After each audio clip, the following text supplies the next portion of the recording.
본문의 내용을 두고 세 번째 말씀을 나누게 됩니다. 38년 된 병자를 고쳐주셨던 예수님의 표적 이 사건이 그만큼 중요한 부분을 많이 가지고 있다는 거예요. 기억을 소환해 보시기를 바랍니다. 예수님께서 유대인의 명절을 맞아서 예루살렘에 올라갔고 그곳에서 베데스다라고 하는 연못가에서 38년 된 병자를 주님이 말씀으로 고쳐주셨죠. 그렇게 하나님의 은혜로 그 심령이 육신의 질병에서 고침을 받은 그 사건이 이제는 어떤 모습으로 확대되어져 가느냐면 안식일을 지키지 아니했다라는 이유로 예수님을 안식일의 규례를 지키지 않게 한 장본인으로 지목을 받게 되고 38년 된 병자를 고쳐주신 이 사건으로 예수님이 유대인들로부터 핍박을 받게 되는 내용이 우리가 지난 시간까지 봤던 내용입니다. 그래서 유대인들이 질문을 던지죠. 안식일에 왜 이런 일을 하느냐? 라고 물었을 때 예수님이 하신 대답이 내 아버지께서 일하시니 나도 일한다 라는 대답으로 유대인들의 질문에 대답을 주셨습니다. 이 대답 때문에 유대인들은 예수님을 핍박하는 수준이 아닌 이제 예수님을 죽이려고 하는 그런 어떤 정도로 돌변해 가게 됩니다. 그래서 그들이 예수님을 죽이려고 했던 이유는 크게는 두 가지죠. 하나는 예수님께서 하나님은 내 아버지다 라고 했던 인생이 하나님을 아버지라 불렀기 때문에 이는 신성모독에 해당되어진다. 그래서 저는 죽어야 된다는 거죠. 두 번째는 안식일의 규례를 지키지 않았기 때문에 예수님은 죽어 마땅하다. 유대인들의 논리가 그와 같습니다. 따라서 예수님이 38년 된 이 병자를 고쳐주신 사건은 베데스다, 소위 자비의 집, 은혜의 집, 그곳에서 하나님이 이 은혜를 베풀어 주셨던 그 사건을 통해서 시작되어졌습니다. 그런데 그 은혜를 베풀었던, 축복을 베풀었던 그 사건이 이제는 유대인들로부터 예수님이 십자가에 죽게 되어지는 사건으로 진행되어져 가고 있죠. 왜 유대인들이 그러면 예수님을 십자가에 죽이려고 하는가? 이것은 다름 아닌 유대인들 안에 있었던 자기들의 정체성을 무너뜨리게 되어지는 이유가 되기 때문에 그랬습니다. 유대인들이 다른 민족들보다 특히 우리는 하나님의 선민이다라고 했던 생각을 굳게 잡을 수 있던 근거가 뭐였느냐면 안식일에 대한 규례 때문에 그렇습니다. 그런데 그 안식일을 지키지 않는 예수님 때문에 자신들의 체제가 유대인들의 그 정체성의 위기가 도래했기 때문에 예수님을 죽여 없애려고 했다는 거죠. 여러분, 이런 배후에 눈앞에 펼쳐지는 현상은 사람들로부터 예수님이 미움을 받고 많은 사람들로부터 예수님이 생명의 위기를 경험하게 되어지는 그런 어떤 현상으로 눈에 보이지만 그 현상 배후에는 어떤 일이 있느냐? 성경은 예수님이 그들이 사단의 조종을 받고 있기 때문이다라고 말씀을 하세요. 요한복음 8장 44절에 예수님이 이렇게 말씀하죠. 예수님을 믿지 않는 너희들은 마귀의 자식들이다. 예수님을 인정하지 않고 예수님을 영접하지 않고 예수님의 그 말씀 앞에 순종하지 않고 들으려 하지 않는 그들은 안식일을 지키고 하나님의 율법을 613가지나 되는 율법을 열심히 지킨다고 하지만 예수님의 시선에 그들의 삶의 정체성은 무엇으로 정의 내려지느냐면 너희의 아비는 마귀다라고 하는 거예요. 그래서 사단의 조정을 받고 있는 그들이기 때문에 은혜를 베푸시는 예수님을 그들은 못마땅하게 여기고 도리어 예수님을 죽이려고 했던 부분이, 그래서 우리들은 하나님의 나라의 특징과 사단의 나라의 특징을 우리는 알아야 됩니다. 한국이란 나라는 단일 민족 국가에서 이제 다문화 가정으로 확대되어 가고 있죠. 미국이란 나라와 한국이란 나라는 정말 다릅니다. 역사도 다르고 그 민족성도 다르고 많은 문화적인 차이가 있는 것처럼 여러분 달라요. 하나님의 나라와 사단의 나라는 그 성격이 확연하게 다릅니다. 어떻게 다른가? 여러분, 사단의 나라는 자기의 능력을, 자기의 힘을, 자기의 배경을 의지하게 만들고 그것을 자랑하게 만들고 그것이 자기 삶의 가치 기준으로 목표로 제시되어지고 있습니다.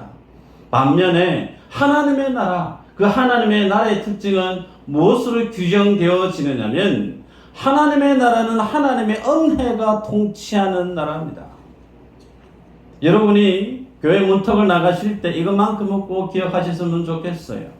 하나님 나라의 특징이 뭔가? 하나님 나라의 특징은 나의 자랑이나 나의 능력이나 나의 힘을 자랑하는 것이 아니라 하나님의 나라의 특징은 오직 그 하나님의 은혜만을 자랑하는 그 하나님의 은혜가 그 나라를 통치하는 원리이고 기준임을 여러분이 꼭 기억하시기를 바랍니다. 여러분, 예수님이 38년 된 병자를 베데스다 연못가에 고쳐주었습니다. 그러나 사단은 어떻게 종용하느냐면 38년 된 병자에게 조금만 더 노력을 해보라는 거예요. 저기에 들어가면 네 병이 나을 수가 있다. 그곳에 들어갈 수만 있으면 네가 어떤 병이든 하나님의 은혜를 경험할 수 있고 치유를 경험할 수 있고 삶의 문제를 해결할 수 있다. 네가 조금만 더 노력을 해봐. 조금만 더 너의 가진 노력을 다 쏟아부어서 저 사람보다 다른 어떤 사람보다 조금만 더 노력을 네가 하게 되어지면 그 은혜의 강에 들어가서 은혜의 베데스다 연못가에 들어가서 네 삶의 문제를 고칠 수가 있다. 그러니 다른 사람보다 조금만 더 노력해봐. 할 수 있어. 그 모습이 베데스다 연못가에서 펼쳐졌던 모습이죠. 사단은 경쟁을 부추깁니다. 사단은 하나님의 은혜로 구원을 받고 하나님의 은혜로 모든 문제가 풀려진다고 얘기하면서도 정작 무엇을 붙들게 하느냐면 하나님의 은혜를 바라보기보다 내 안에 있는 능력을 바라보게 하는 거예요. 내가 얼마만큼 힘이 있고 나를 도와줄 수 있는 배경을 지닌 사람이 누가 있고 내가 무엇을 배워야 되고 어떤 스펙을 쌓아야 되는지에 대해서 다른 사람보다 더 많이 조금만 더 노력하면 얼마든지 네가 그 모든 사람들 가장 먼저 베데스다에 들어가서 너희의 질병을 고칠 수 있다. 그러니 조금만 힘써봐봐. 뭘 붙들게 하죠? 사단의 나라는 자기의 힘을 붙들게 한다는 거예요. 그래서 여러분, 교회가 이런 논리로 가게 되어지면 참 위험한 모습으로 나아가게 됩니다. 여러분, 예수님은 예수 그리스도의 복음이 증거되어지는 원리를 성경에서 어떻게 펼쳐 가시느냐면 하나같이 주님의 제자들은 나라의 국회의원이 되었다든지 시장이 되었다든지 대통령이 되었다든지 그러지 아니했죠. 예수님의 사도들, 주님의 제자들은 세례요한, 사도 요한 빼고 모든 제자들은 하나같이 형장의 이슬로 사라졌습니다. 그들은 젊은 날에 복음을 전하다가 순교의 제물로 다 그렇게 목이 떨어지고 기름에 몸이 튀겨서 죽고 팔다리 다 말에 묶여져서 갈갈이 찢겨져서 죽고 사자의 밥으로 톱으로 켜여서 몸이 두동강 나서 죽고 하나같이 그들이 그렇게 순교의 제물로 죽어갔을 때 그들의 낮아짐과 그들의 죽음을 통해서 하나님의 복음이 오늘 우리 이 땅 가운데 여러분의 가슴 속에 심겨졌다는 거예요. 이것이 복음의 역사고 교회의 역사예요. 그런데 많은 교회가 어떤 논리를 펼치느냐면 그래도 교회 오면 국회의원 한 사람 있으면 참 좋겠다. 그래도 교회 오면 시장이 우리 교회 등록했으면 참 좋겠다. 왜 그럴까요? 법조인이 등록하고 의사들이 등록을 하고, 그래서 우리 교회는 누가 출석하는 교회입니다. 그런 분을 실제로 제가 만났습니다. 우리 교회는 어느 국회의원이 출석하고 있는 교회입니다. 그 모습을 아주 당당하게 자랑스럽게 얘기하는 성도님을 제가 본 적이 있어요. 그렇게 되면 뭐가 좋을까요? 논리는 그래요. 복음 전하기가 더 수월하다는 거예요. 더 효과적으로 복음을 전할 수 있다. 세상에 권세 있는 자가 교회에 등록하고 세상에 힘이 많은, 돈이 많은 사람이 교회에 등록하면 보다 더 효과적으로 분명하게 복음을 잘 전할 수 있다. 그래서 그런 사람을 교회의 중직자로 세워야 된다.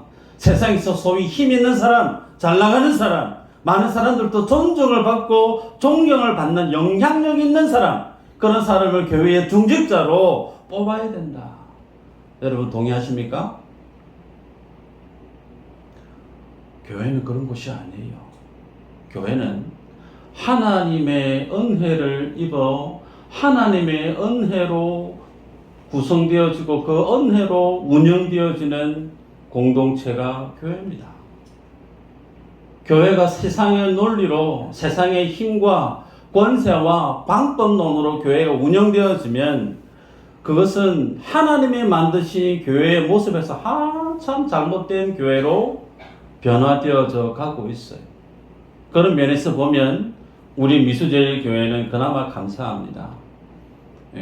다 비슷해요. 제가 볼 땐 여러분 무시하는 거 아니고요. 다 비슷해요. 그래서 어느 것 하나 톡 튀어나 있는 분이 없어요. 그래서 다 하나님 앞에 은혜 아니면, 주님의 크신 은혜 아니면 소망 없는 사람들인 것처럼 제 눈에는 보입니다.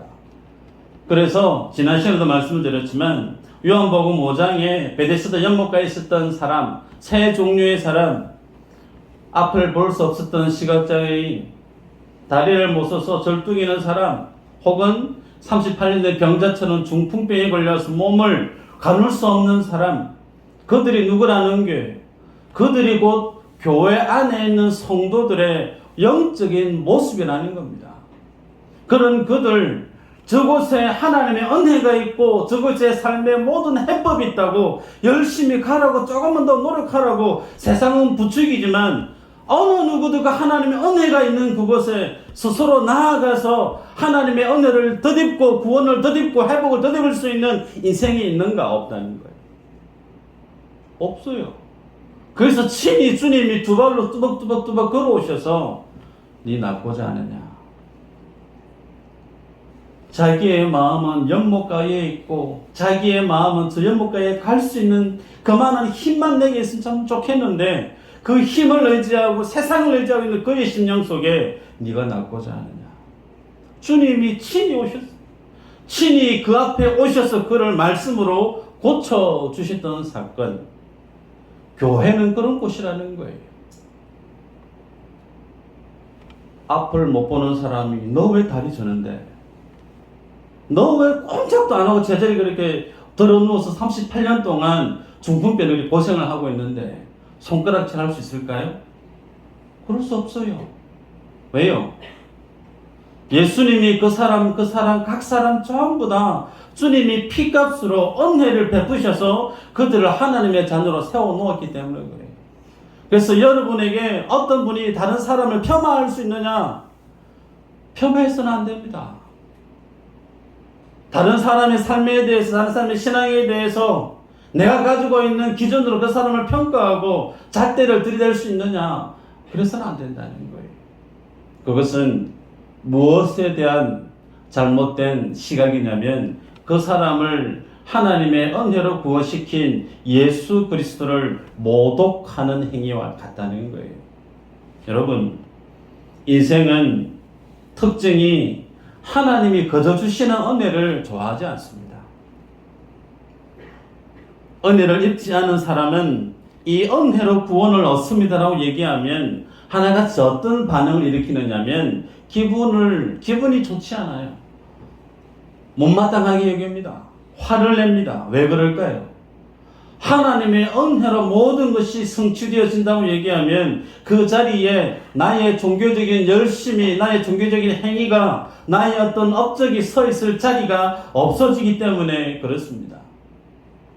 여러분, 안식이 뭐라고 그랬던가요? 지난 시간에 하나님이 주셔야 되는 것이 하나님의 안식이에요. 근데 하나님이 주시는 그 안식을 하나님께 구하지 않고 내 의지로, 내 힘으로, 내 열심으로 소위 돈과 부와 명성과 세상의 힘을 의지해서 그것을 나의 안전지대로 나의 성을 쌓으려고 한단 말이에요. 그것을 든든히 붙들고 살아가는 그 사람, 하나님의 안식과 상관없는 하나님의 구원과 무관한 인생이라 성경은 우리에게 말씀합니다. 여러분, 하나님 주시는 안식에는 나의 노력이 필요 없어요. 기억하시길 바라요. 하나님이 주시는 구원에는 나의 노력이 필요 없어요. 이걸 인정하실 수 있어야 됩니다. 말씀을 볼까요? 누가복음 13장 14절 17절까지 보면 예수님이 한 회당에서 안식일 날에 18년 동안 귀신 들려서 허리가 꼬부러져서 펴보지 못했던 여인을 주님이 치유해 주신 사건이 있습니다.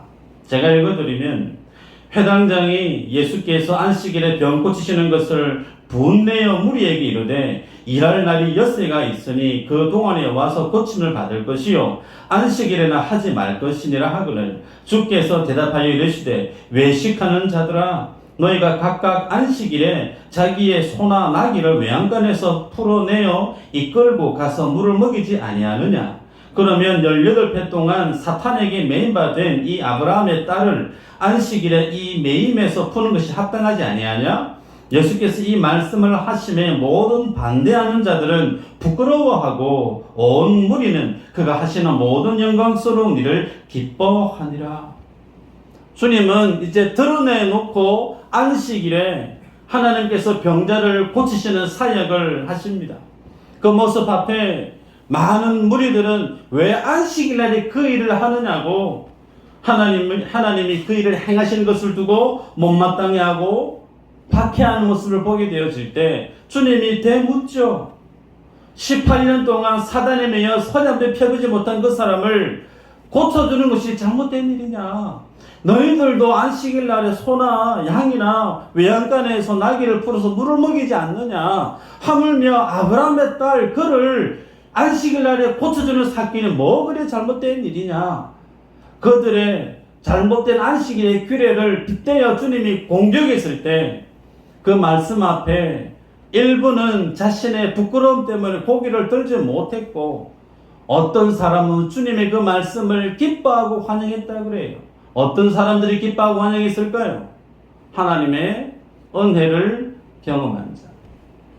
하나님의 치유를 경험하고 하나님의 은혜가 필요해서 은혜 아니면 하나님의 긍휼 아니면 소망이 없어 괴로움의 자리를 벗어날 수 없는 그 인생들은 주님의 이 말씀 앞에 기뻐하고 즐거워하고 환영했다는 거예요. 여러분, 그래서 안식일을 지키면서 안식을 갈구하는 그들에게 실제는 안식이 없어요.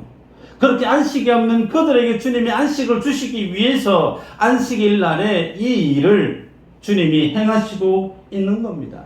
그러면서 아버지께서 하시니 나도 일하고 있다라고 주님이 설명하시죠. 이 말씀을 내뱉게 되어지면 예수님이 향후 어떻게 될지를 모르셨을까요? 모를 리 없죠. 다 압니다. 내가 지금 하는 이 말이 신성 모독에 해당되어지고 내가 하는 이 일과 이 사역이 안식일을 범하게 되어지므로 종국에는 저들이 나를 십자가에 못 박아 죽게 할 것을 주님이 훤히 다 아세요. 그럼에도 불구하고 주님이 안식일 날에 병자들을 고쳐주시고 치유하시는 사역을 왜 하시죠? 주님이 십자가에서 죽는 그 일만이 오롯이 모든 하나님의 구원하심을 입은 예정을 입은 그들에게 하나님이 주시는 그 안식을 받아 누리게 되어지기 때문에 죽음의 길을 간수하고 하나님의 진리의 사역을 감당하는 주님을 보게 됩니다. 그러기에 여러분, 여러분이 예수님을 믿으십니까? 예수님을 믿어 구원을 받으셨나요? 그러면 여러분에게 하나님이 주신 이 안식이 여러분에게 있음을 믿으시기를 바랍니다. 하나님이 내게 주신 이 구원이 절대 값싼 은혜가 아닙니다. 하나님이 여러분이 주신 그 구원은 싸구려 구원이 아니란 말이에요. 이 구원을 주시기 위해서 죽음을 내다보고 주님은 가감없이 자신의 삶을 불태워가며 하나님의 진리를 삶들 속에 녹여내고 있는 이 사역의 모습을 보시면서 하나님이 내게 주신 안식, 하나님이 내게 주신 이 구원의 가치가 얼마만큼 귀한 것인지를 여러분이 아셔야 돼요. 말씀을 볼까요? 계시록 20장 10절에 이런 말씀이 있습니다. 한번 읽어볼까요? 시작. 또 그들을 미혹하는 마귀가 불과 유황 곳에 던져지니 거기는 그 지성과 거짓 선지자도 있어 세세토록 밤낮 괴로움을 받으리라. 아멘. 세세토록 밤낮 괴로움을 받으리라. 괴로움을 받으리라. 바사니조라고 하는 말입니다. 고문을 당하다라는 뜻이에요. 언제까지요? 세세토록, 영원토록 하나님의 안식과 무관한 인생, 하나님께 구원을 받지 못한 인생, 한 1년, 2년, 10년 고생하는 것이 아니고요. 세세 영원토록 지옥에서의 삶을 고문당하듯이 그렇게 살아내야 된다는 거예요. 왜 그런 삶을 살아야 될까? 여러분, 하나님은 죽음이 없는 분이에요. 아멘이죠? 하나님은 영원하신 분이세요. 그분은 영원히 거룩하시고 그분은 영원히 의로우세요. 그 주님의 의와 주님의 거룩 앞에 인간의 죄가 설 자리는 없습니다. 공존할 수가 없다는 거예요. 하나님이 돌아가시면 지옥의 형벌이 끝날 수 있을 거예요. 그러나 하나님이 영원하신 분이시기 때문에 그 영원하신 주님 앞에 서 있는 인생의 불의는, 인생의 죄는 설 자리가 없다는 거예요. 그만큼 하나님이 내게 주신 예수님의 보혈의 그 은혜로 주님이 내게 주신 그 안식은 내 생명보다 몇 값을 비교할 수 없을 정도로 귀하고 소중하다는 거예요. 여러분, 그러기에 오늘 우리는 이 말씀을 보면서 하나님이 내게 주신 이 안식, 이 구원의 이 안식을 주시기 위해서 어떤 일을 하셨는가 보십시다. 천지를 창조하신 사건이 창세기 1장 2장에 소개되죠.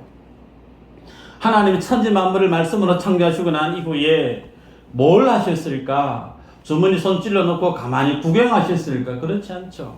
하나님이 천지 만물을 창조하시고 난 이후에 하신 일은 그 천지 만물을 주님이 운행하고 계세요. 다스리고 계십니다. 그때 주님이 그 모습을 보실 때 심히 좋았다라고 주님이 인정하셨어요. 그렇게 심히 좋았던 하나님의 만드신 천지 만물 속에 인간이 죄를 범함으로 하나님이 만드신 그 모든 좋았다라고 하는 그 모든 것들이 깨져버리고 맙니다. 그 속에 죄가 들어오고 그 속에 사망이 들어오고 그래서 하나님의 거룩이, 하나님의 영광이 떠나버리게 되어지죠. 그 가운데 주님이 다시금 뭘 하시죠? 하나님의 천지 만물을 창조하시는 그 사역을 다시금 재창조하시기 위해서 하나님이 일하시기 시작하셨습니다. 그 일의 정점은 다름 아닌 예수 그리스도 하나님의 아들을 통해서 다시금 재창조하시는 하나님의 나라입니다. 그러기에 여러분이 성경을 묵상하실 때 창세기 2장에서 하나님이 안식에 대한 말씀을 주실 때 그 안식은 영원한 퍼펙트한 안식이냐? 그거 아니에요. 창세기에서 등장하는 그 안식은 영원한 안식이 아닙니다. 하나님이 주시고자 했던 안식은 그 아들을 통해 완성되어지는 안식. 소위 식당에 가면 본 메뉴 나오기 전에 에피타이저로 나오죠. 뭐 빵이 나오든 뭐 과자가 나오든. 그것이 뭘까요? 처음에 만든 천지 창조라는 거예요. 하나님은 창세 전에 우리를 구원하시기로 작정하셨어요. 아멘이죠? 창세 전 우리를 구원하시기로 작정하신 그 작정은 자신의 아들 독생자 예수 그리스도로 주님 우리를 구원하실 것을 예정하셨다는 거예요. 그래서 그 아들의 이름을 통해 완성되어진 안식, 그것이 주 메인에 주님이 영원토록 기뻐하고 즐거워할 하나님의 안식이라는 거예요.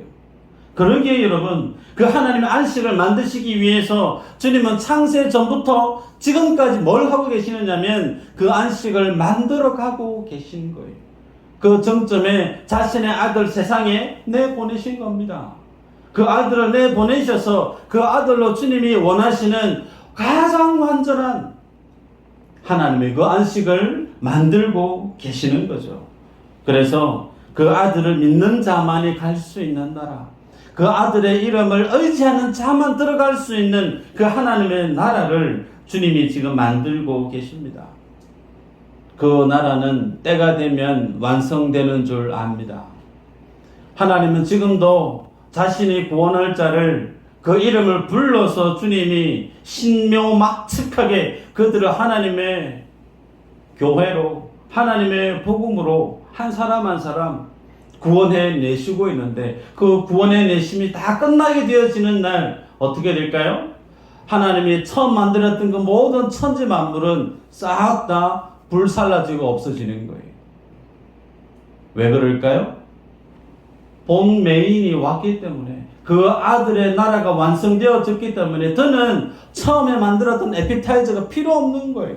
그냥 다 불태워버리는 겁니다. 여러분, 그래서 주님의 이 일을 위해서 어떻게 행하시고 있는가? 10편 121편 4절에 이렇게 얘기합니다. 이스라엘을 지키는 자는 졸지도 주무시지도 아니하시리로다. 주님이 졸지도 않는데요. 누가복음 22장 31절 32절에 시몬아 시몬아 보라, 사단의 밀가 부르듯이 하려고 너를 청구하였으나 그러나 내가 너를 위하여 믿음에 떨어지지 않기를 기도하였노니 너를 돌이킨 후에 내 형제를 굳게 하라. 예수님이 뭘 하셨다고 얘기하시느냐면 내 믿음이 떨어지지 않기를 내가 기도하고 있다 그래요. 이 말씀을 들었던 베드로가 혼장남합니다. 내가 죽음의 자리까지 갈지언정 내가 주님 부인하지 않겠습니다. 그랬던 베드로 아니에요. 그런데 그렇게 얘기했던 베드로가 그날 밤에 예수님을 3번 부인하고 처참하게 깨지고 무너지고 말았습니다. 그랬더니 그가 사도로 초대교회의 장로로 하나님의 사역을 감당할 수 있었던 비밀이 어디에 있었던가? 그의 믿음이 떨어지지 않기를 누가 기도했다고요?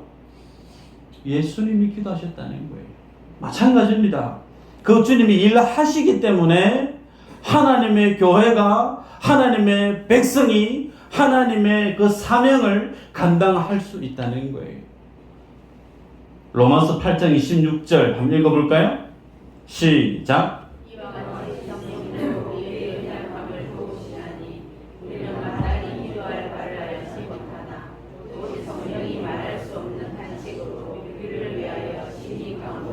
로마서 8장 34절.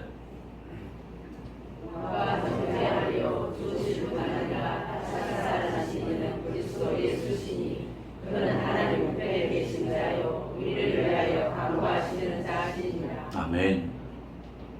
우리를 위해서 하나님이, 예수님이 뭐 하신다고요? 간구하시는데 어떻게 간구하시느냐면 말할 수 없는 탄식으로. 전에 말씀드렸죠. 말할 수 없는 탄식이 어떤 표현이냐면 여인이 해산할 때, 아이를 출산할 때 부르짖는 고통의 소리. 마치 그와 같이 하나님께서 하나님의 보좌에서 내 이름을 불러가며 그렇게 기도합니다. 내가 의롭게 살아도, 내가 부족하게 살아도, 내가 허물 많은 죄를 짓고 살아도 그 주님이 십자가에서 살찌져 죽으신 것만으로도 감당할 수 없는데 그 주님이 지금 뭐 하신다고요? 보좌 우편에서 부르짖고 기도하고 계세요. 나의 믿음이 떨어지지 않기를 위해서.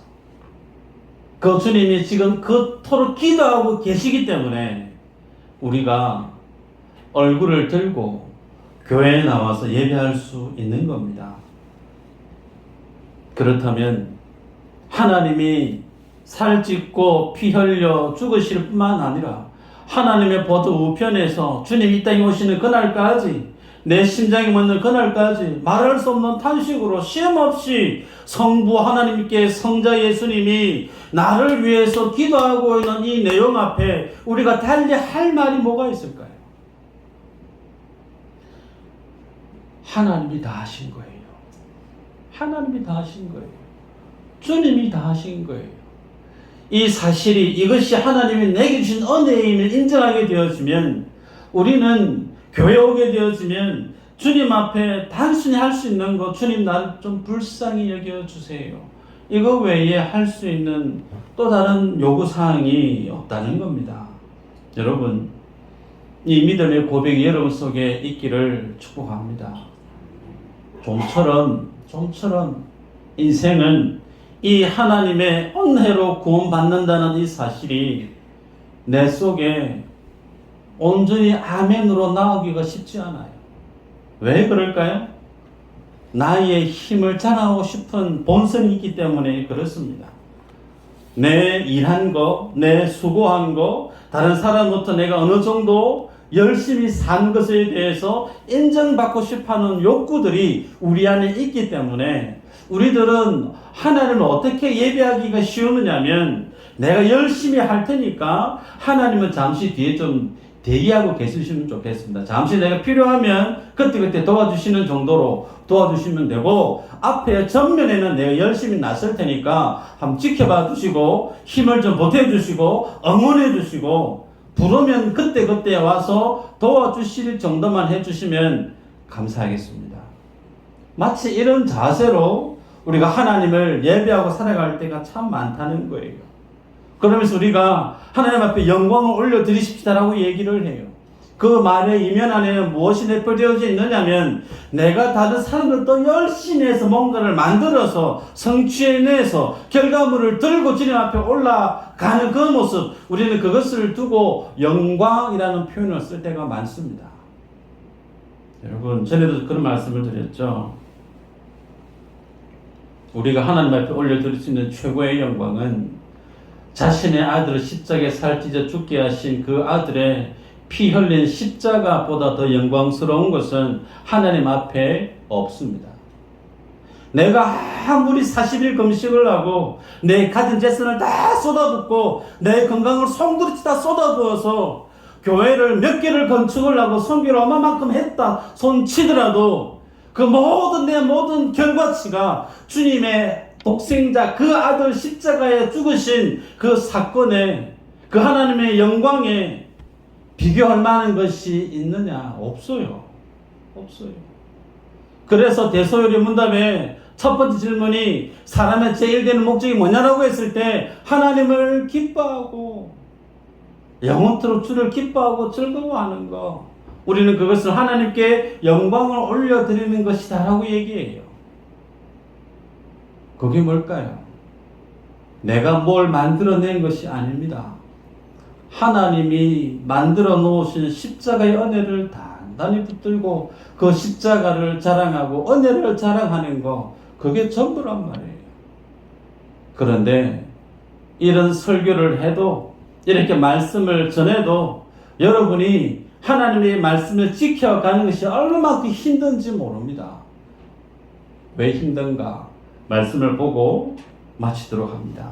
히브리서 4장에 보면 주님이 주시는 안식에 대해서 설명을 하십니다. 여러분이 오늘 예배 끝나고 나서 집에 가셔서 시간 나실 때 히브리서 4장을 한번 묵상해 보시기를 권합니다. 11절에 보면 이렇게 얘기합니다. 그러므로 우리가 저 안식에 들어가기를 힘쓸지니 이는 누구든지 저 순종하지 아니하는 본에 빠지지 않게 하려 함이라. 안식에 들어가기를 뭐 하라고요? 힘써라. 여러분, 주님 우리에게 안식을 주셨는데 안식을 주신 그 안식 우리가 들어가게끔 힘써라 라고 권합니다. 그럼 우리가 어떻게 힘을 써야 될까? 그 뒤에 말씀이 있죠. 12절 13절 한번 읽어보십시다. 시작. 하나님의 말씀은 살아가지고 활력이 있어 좌우의 말씀은 누구보다도 예리하여 공과 영과 및 관절과 골수를 찔러 쪼개기까지 하며 또 마음의 생각과 뜻을 판단하느니 지으신 것이 하나도 그 앞에 나타나지 않음이 없고 우리의 결산을 받으실 이의 눈앞에 만물이 벌거벗은 것 같이 드러나느니라. 아멘. 너희의 안식을 위해서 힘써라. 그 안식에 들어갈 수 있도록 힘써라. 그 힘쓸 수 있는 방법이 뭐냐면 하나님의 말씀이라는 거예요. 그 말씀이 너희의 마음과 생각과 뜻을 감찰하시고 판단한다는 거예요. 하나님의 안식에 들어가는 내가 할 수 있는 최선의 행위가 뭐냐면 하나님의 그 말씀 앞에서 내 생각을 필터링하는 거예요. 하나님의 그 말씀 앞에서 내 뜻을 필터링하는 거예요. 내 마음의 감정, 내 마음의 생각, 나의 뜻, 그 모든 것들이 하나님의 말씀을 여과를 통과해서 그 다음에 이루어지는 그 모든 것들, 소위 그것이 말씀의 다스림을 받고 있는 하나님 주시는 안식임을 우리에게 말씀합니다. 이 한 주간 여러분이 살아가실 때 하나님의 말씀이 여러분의 생각을 꺾기를 축복합니다.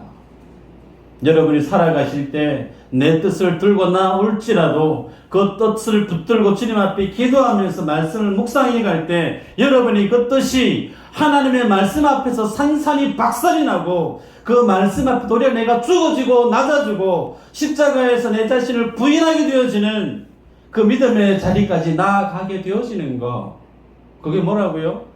주님이 주시는 안식이라는 거예요. 이 안식을 여러분의 삶들 속에 경험하고 이 땅에서 하나님의 천국을 맛보아 살아가는 모든 권속들 되시기를 주의 이름으로 축복합니다.